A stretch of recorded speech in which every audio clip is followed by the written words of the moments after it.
حضرت علی رضی اللہ عنہ سے مروی ہے، انہوں نے کہا کہ رسول اللہ صلی اللہ علیہ وسلم نے ہمیں حکم دیا کہ ہم قربانی کے جانوروں کی آنکھیں اور کان غور سے دیکھ لیا کریں، اور کوئی ایسی قربانی نہ کریں جو کانی ہو، یا اس کا کان آگے یا پیچھے سے کٹا ہوا ہو، یا کان چرا ہوا ہو، یا اس میں سوراخ ہو۔ زہیر کہتے ہیں، میں نے ابو اسحاق سے پوچھا، کیا عضبہ یعنی سینگ ٹوٹی کا بھی ذکر کیا تھا؟ انہوں نے کہا نہیں۔ میں نے کہا مقابلہ سے کیا مراد ہے؟ انہوں نے کہا جس کے کان کا کنارہ کٹا ہوا ہو۔ میں نے کہا مدابرہ کیا ہے؟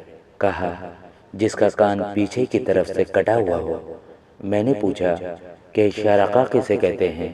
کہا جس کا کان چرا ہوا ہو۔ میں نے کہا خارقہ کسے کہتے ہیں؟ کہا کہ جس کے کان میں علامت کے طور پر سوراخ کر دیا گیا ہو۔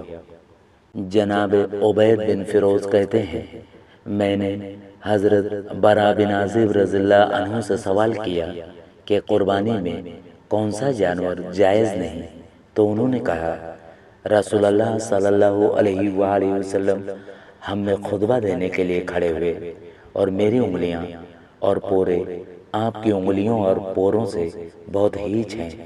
آپ صلی اللہ علیہ وآلہ وسلم نے 4 انگلیوں کے اشارے سے فرمایا، 4 قسم کے جانور قربانی میں جائز نہیں ہیں: کانا جس کا کانا پن ظاہر ہو، بیمار جس کی بیماری واضح ہو، لنگڑا جس کا لنگڑا پن ظاہر ہو، اور انتہائی کمزور کہ اس کی ہڈی میں گودا نہ ہو۔